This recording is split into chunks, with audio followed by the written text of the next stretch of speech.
వేతనాన్ని ఎగరవేస్తున్నారు. ఇది తూర్పు గోదావరి జిల్లా ముఖ చిత్రం.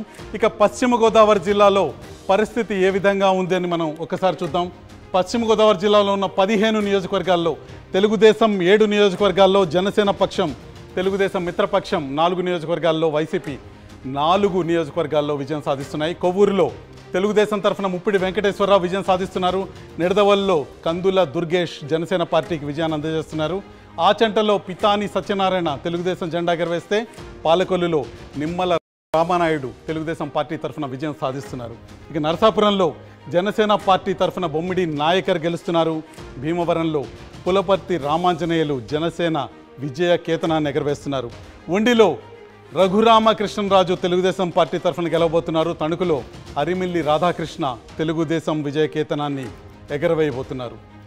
తాడేపల్లిగూడెంలో పొలిశెట్టి శ్రీనివాస్ జనసేనను గెలిపిస్తుంటే, ఉంగుటూరులో పుప్పాల వాసుబాబు వైసీపీని గెలిపిస్తున్నారు. దెందులూరులో అబ్బయ్య చౌదరి వైసీపీని గెలిపిస్తున్నారు. ఏలూరులో బడేటి చంటి తెలుగుదేశం పార్టీ తరఫున విజేతగా నిలుస్తున్నారు.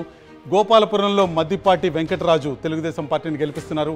పోలవరంలో తెల్లం రాజ్య లక్ష్మి వైసీపీ విజయ కేతనాన్ని ఎగరవేస్తున్నారు.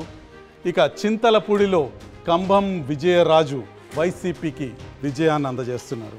ఇది పశ్చిమ గోదావరి జిల్లా ముఖ చిత్రం. పశ్చిమ గోదావరి జిల్లాలోని 15 స్థానాల్లో టీడీపీ 7, జనసేన 4, వైసీపీ 4 స్థానాల్లో విజయం సాధించబోతున్నాయి. పశ్చిమ గోదావరి జిల్లా తర్వాత మరొక ప్రధానమైన జిల్లా కృష్ణా జిల్లా వైపుకి మనం చూద్దాం. కృష్ణా జిల్లాలో 16 అసెంబ్లీ స్థానాలు ఉన్నాయి. 16 అసెంబ్లీ స్థానాల్లో మనం చూస్తే టీడీపీ 8 స్థానాల్లోనూ, వైసీపీ 6 స్థానాల్లోనూ, జనసేన